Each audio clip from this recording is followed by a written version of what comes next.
अहम खबर अपने नाज़रीन तक पहुंचाएंगे। आपको बताएं कि पाक अफगान सरहद के करीब बलूचिस्तान के जिला योब में फोर्सेस ने इंटेलिजेंस बुनियादों पर ऑपरेशन किया है। फायरिंग के तबादले में 7 दहशतगर्द हलाक हुए हैं। मजीद बात करेंगे डॉन न्यूज इस्लामाबाद के ब्यूरो चीफ इफ्तिखार शिराजी हमारे साथ मौजूद हैं। शिराज साहब, बताएगा इस कामयाब ऑपरेशन से मुतालिक और ये जो हलाक होने वाले दहशतगर्द इनसे मुतालिक क्या तफसीलात सामने आई हैं?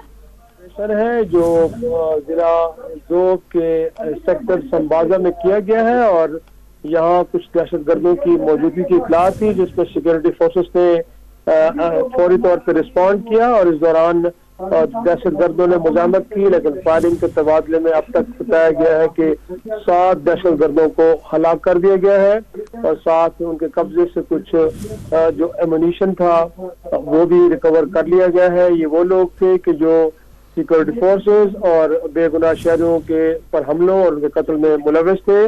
तो आज एक इंटेलिजेंस बेस्ड ऑपरेशन के नतीजे में ये 7 दहशतगर्द संबाजा सेक्टर के इलाके में हलाक कर दिए गए हैं और इस वक्त भी उस इलाके में ऑपरेशन चल रहा है और इस बात को यकीनी बनाया जा रहा है कि कहीं में मौजूद कोई और दहशतगर्द वहाँ पे मौजूद न हो, कि सिक्योरिटी फोर्सेस अभी भी वहाँ पे इलाके को क्लियर करने में मसरूफ है।